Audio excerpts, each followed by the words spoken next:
Hello students, in past video we were discussed some illustrative example.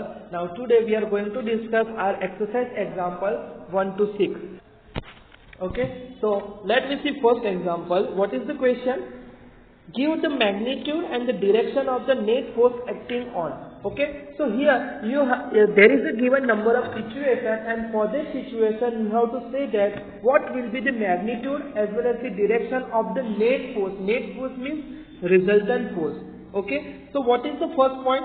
A drop of the rain which is falling down with a constant speed. Okay, if any object having this speed equal to constant, it means that its acceleration equal to 0. Okay, and if acceleration is 0, then we can say that force is also 0, because we know that F equal to ma.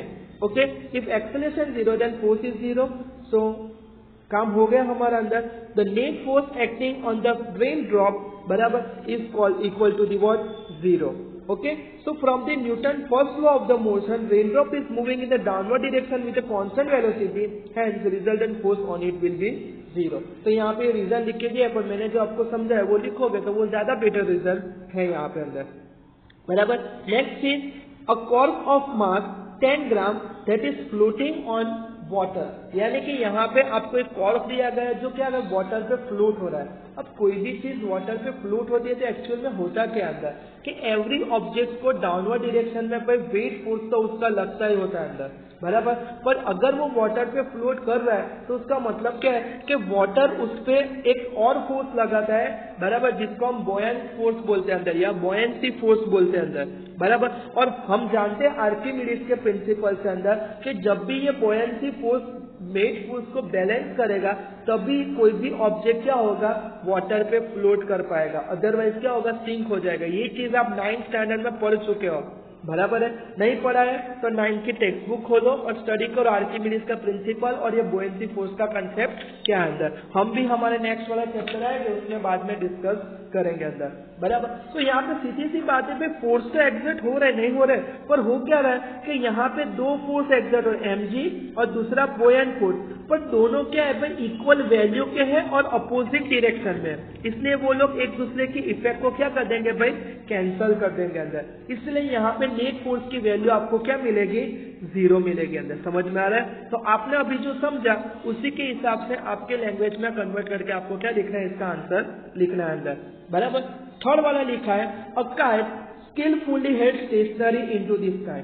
अभी कोई भी body stationery अगर रहती है तो सीधी सी बात है उसमें एग्जर्ट होता है नेट फोर्स हमेशा 0 होगा, तभी तो वो स्टेशनरी रहेगा. न्यूटन का फर्स्ट लॉ यही तो बोलता है कि जब तक कोई भी बॉडी पे एक्सटर्नल फोर्स नहीं लगेगा, बराबर, then the rest body remain in the rest and the motion body continue it motion. समझ में आ रहा है सबको इतना पार्ट, यानी कि इसका आंसर भी 0 आएगा अंदर.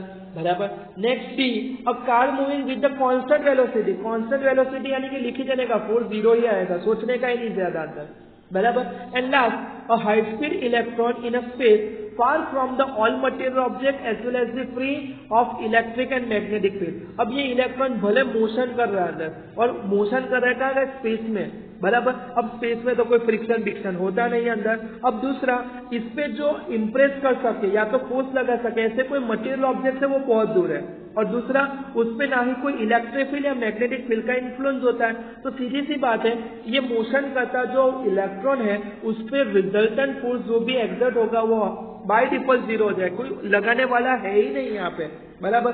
और फोर्स 0 होता है तो फिर डायरेक्शन को स्पेसिफाई करने का कोई मतलब रहता नहीं अंदर. समझ में आ रहा है सबको इतना पार्ट, यस और नो. बराबर.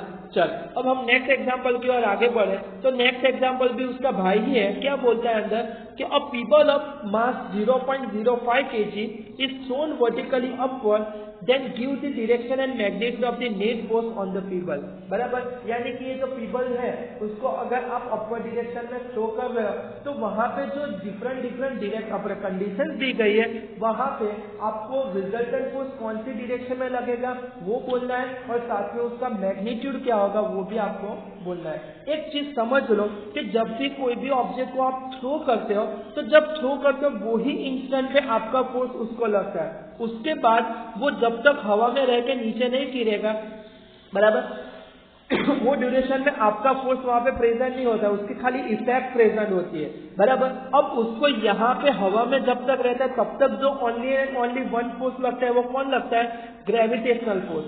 दूसरी लैंग्वेज में बोले तो उसको वेट फोर्स हम बोलते हैं, जो हर बार डाउनवर्ड डायरेक्शन में ही लगेगा अंदर। क्यों? क्योंकि ग्रेविटेशनल एक्सीलरेशन हर बार डाउनवर्ड डायरेक्शन में होता है। अगर वो ऊपर जा रहा है कि नीचे जा रहा है कोई फर्क पड़ता नहीं अंदर। समझ में आ रहा है सबको इतना पार्ट? यस और नो, बराबर। तो आपको यहाँ पे कंडीशन तो देखिए, पर हमको किसके लिए नेट फोर्स फाइंड करना है? पहले तो भाई कि ड्यूरिंग दी अपवर्ड मोशन, यानी कि जब पीबल है अपवर्ड डायरेक्शन में मोशन कर रहा है तब, बराबर। तो सीधी सी बात है कि यहाँ पे पीबल पे भाई one and only one force ही लगेगा, वो क्या होगा भाई? ग्रेविटेशनल फोर्स होगा, बराबर। क्लियर? तो यहाँ पे ये ग्रेविटेशनल फोर्स है वो ऑलवेज कौन सी डाउनवर्ड डायरेक्शन में, तो हमारा फोर्स की डायरेक्शन डाउनवर्ड आएगी और ग्रेविटेशनल फोर्स कितना लगेगा? उसके वेट जितना, यानी कि mg जितना। m आपको पता है, g की वैल्यू 10 या 9.8 ले लो तो आपको आंसर मिल गया अंदर। यस और नो, बराबर। दूसरा केस बोला है ड्यूरिंग द डाउनवर्ड, अभी ऑब्जेक्ट ऊपर जाके नीचे जाए, केस तो वही का वही रहेगा। ग्रेविटेशनल फोर्स अपनी डायरेक्शन कभी भी बदलता नहीं है, वो हमेशा टुवर्ड्स द अर्थ सरफेस ही होता है, तो उसका भी यही सेम टू सेम आंसर आएगा और डायरेक्शन भी क्या आएगा? फिर डाउनवर्ड ही आएगा अंदर। समझ में आ रहा है अंदर, बराबर। अब वीडियो पॉज करके यहाँ पे जो स्टेटमेंट लिखे वो रीड करके समझ सकते हो। मैंने जो समझा वही है, पर मैंने आपको सिंपल लैंग्वेज समझा ताकि आपको इजीली आपके ब्रेन में डाइजेस्ट हो जाए अंदर, बराबर।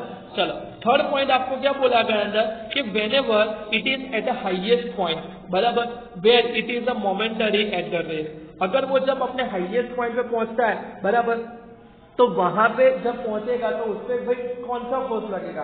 तो देखो, बराबर, यहाँ पे भले गलत दिया होगा शायद कि at the highest point marble is momentary rest, in this condition the resultant force acting on it is zero.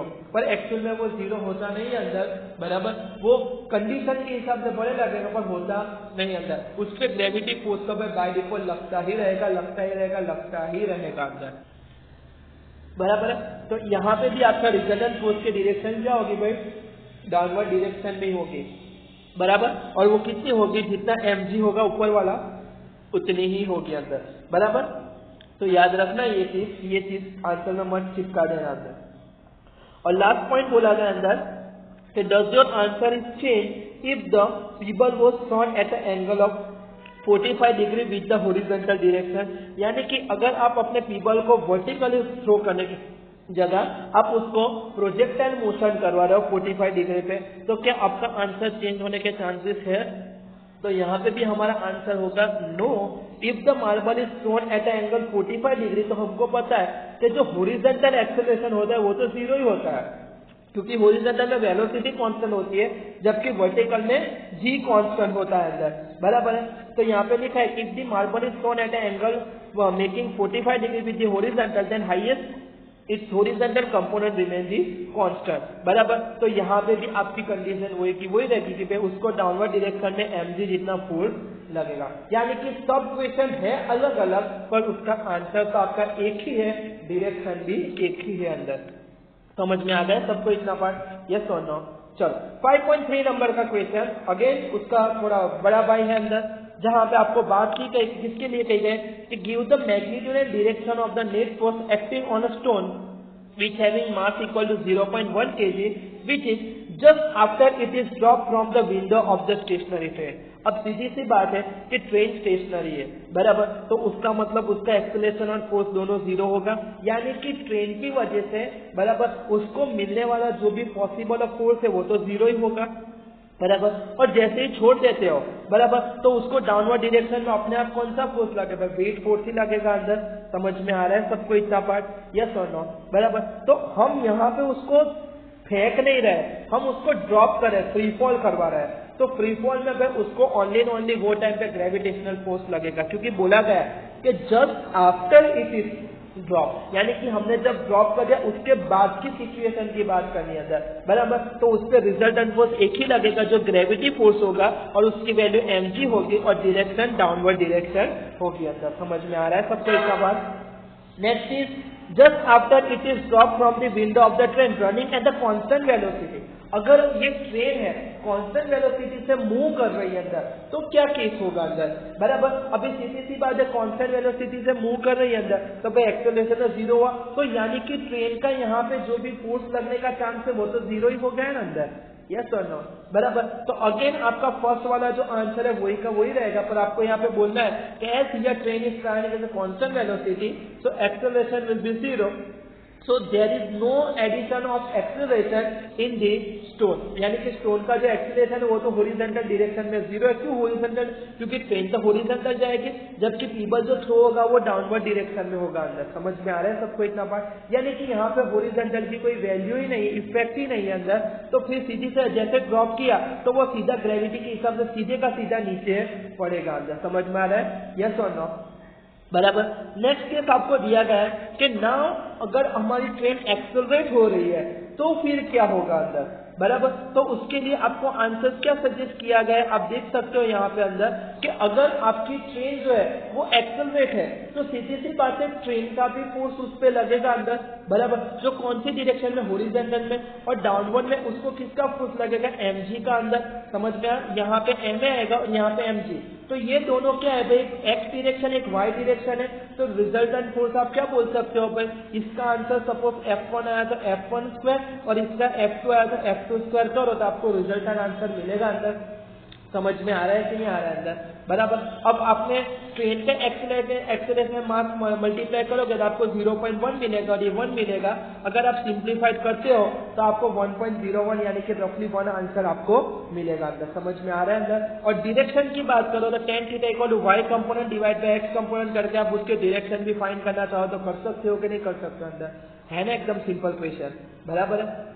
अब लास्ट केस क्या किया कि line on the floor of train which is accelerating with 1 metre per second. अब है क्या कि भाई पहले वाले केस में विंडो के बाहर हम रख रहे थे, अब क्या है कि वो ट्रेन के फ्लोर पे ही अंदर, तो सीधी सी बात है कि ट्रेन पे फ्लोर पे रहेगा तो ट्रेन जो डायरेक्शन में जाएगी वही डायरेक्शन में उसको फोर्स लगेगा और वही उसका एक्सेलरेशन होगा अंदर। सीधी सी बात है, यहाँ पे ग्रेविटी किससे बैलेंस हो जाएगी, नॉर्मल रिएक्शन फोर्स से बैलेंस हो जाएगी। क्यों? क्योंकि वो फ्लोर पे स्टेशनरी पड़ा है तो उसको डाउनवर्ड में mg तो लग रहा है, पर वो ट्रेन का फ्लोर उसको वर्टिकल में नॉर्मल रिएक्शन लगा के उसको बैलेंस कर देगा।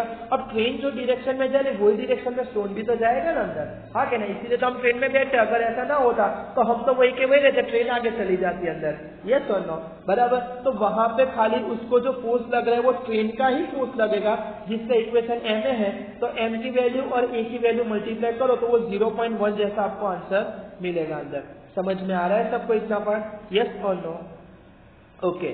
चलो नेक्स्ट एग्जांपल की बात करें तो 5.4 एग्जांपल हमको क्या बोलता है कि one end of the string of the length L is connected to the particle of mass m and the other to the small pad on the smooth horizontal table. If the particle move in a circle with a constant speed, बराबर, अथवा with a speed v, the net force on the particle will be question mark, बराबर से। तो यहाँ पे हमको net force की बात करनी है तो याद रखो यहाँ पे जो नेट फोर्स होगा वो सेंट्रीपिटल फोर्स की थ्योरी के हिसाब से देखे जाए तो सेंट्रीपिटल फोर्स यहाँ पे कौन प्रोवाइड करता है, स्ट्रिंग में जो टेंसाइल फोर्स क्रिएट होता है वो होता है। यहाँ पे आपको इक्वेशन में जहाँ जहाँ टी लिखा है वो और कुछ नहीं, पर वो क्या बताता है, स्ट्रिंग के अंदर प्रोड्यूस होता टेंशन बताता है। तो इसका आंसर में टी ही आएगा, because when ever particle moving on a circular path with constant velocity that tensile force is only force which provide the centripetal force for the circular motion, बराबर। तो यहाँ पे भाई वो फोर्स और कोई नहीं, पर क्या होगा, ओनली टेंसाइल फोर्स होगा अंदर। समझ में आ गया सबको? चलो now next question is a constant retarding force, तो write down F equal to 50 newton, बराबर। पर ये आपका कौन सा फोर्स है, रिटार्डिंग फोर्स है, तो ब्रैकेट में लिख दो रिटार्डिंग यानी कि फ्रिक्शन फोर्स का भाई है, बराबर। Is applied on a body of mass 20 kg, तो लिखो m equal to 20 kg moving initially with speed of 15 metre per second, so v equal to 15 metre per second. How long does the body take to stop, यानी कि आपको t find करना है यहाँ पे, बराबर।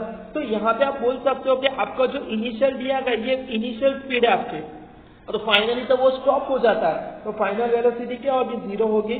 तो आपके पास एक इक्वेशन था v equal to v0 plus at, बराबर। तो यहाँ पे v v0 और a की वैल्यू तो t मिल जाएगा आपको अंदर, समझ में आ रहा है अंदर, बराबर। पर एक्सेलरेशन नहीं है तो क्या करेंगे, चलो ये तो 0 है, इक्वल टू क्या होगा v0 प्लस ए का जगह हम क्या लिख सकते हैं, F by M into T लिख सकते हैं कि नहीं लिख सकते अंदर। अभी हमारा फोर्स तो रिटार्डिंग था, इसलिए एफ की वैल्यू यहाँ पे माइनस लेंगे अंदर जो भी रखेंगे, बराबर। तो वो सामने चला जाएगा तो क्या होगा, प्लस होगा। तो F by M into T equal to आपको क्या मिलेगा भाई v0, तो t इक्वल टू फाइंड करना है तो क्या करना है भाई v0 m divide by f करना है। v0 पता है, m भी पता है, f भी पता है, आपको आंसर मिलेगा कि नहीं मिलेगा अंदर। तो ये आंसर आपको क्या मिलेगा, कुछ 6 सेकंड जितना आंसर मिलेगा अंदर। समझ में आ रहा है सबको इतना पार्ट, यस और नो। चलो next last question 5.6. What is the question? A constant force acting on a body of mass 3 kg changes its speed from 2 meter per second to the 3.5 meter per second. तो लिखो m equal to 3 kg, फिर v0 equal to 2 metre per second और v equal to 3.5 metre per second, और उसके लिए जो time लगता है t बराबर, वो आपको कितना दिया गया भाई 25 सेकंड दिया गया अंदर, बराबर। The direction of the motion of the body remain अंदर, डिरेक्शन भाई यहाँ पे फोर्स लगाने से बदल नहीं रही अंदर। तो what is the magnitude and the direction of the force, तो फोर्स की डिरेक्शन और मैग्नीट्यूड क्या होगी, तो F इक्वल टू हम क्या लिखते हैं भाई ma लिखते हैं अंदर। एक्सेलरेशन हमारे पास अवेलेबल नहीं है तो हम उसकी जगह v minus v0 divide by T लिखेंगे, क्योंकि t और v दोनों इन्फॉर्मेशन हमारे पास अवेलेबल है, तो मिल जाएगा आपको आपका फोर्स, यस और नो, बराबर। और यहाँ पे जो फोर्स है वो स्पीड को इंक्रीज कर रहा है, तो सीधी सी बात है कि यहाँ पे फोर्स की डायरेक्शन मोशन की डायरेक्शन में तो होगी अंदर, तो लिख दो force is in the direction of the motion अंदर। समझ में आ गया सबको इतना पार्ट, यस और नो, बराबर। तो हमने अभी ये एग्जांपल देखे, बाकी के नेक्स्ट वीडियो जो होगा उसमें हम नेक्स्ट थियरी या फिर एग्जांपल देखेंगे अंदर। Okay, thank you.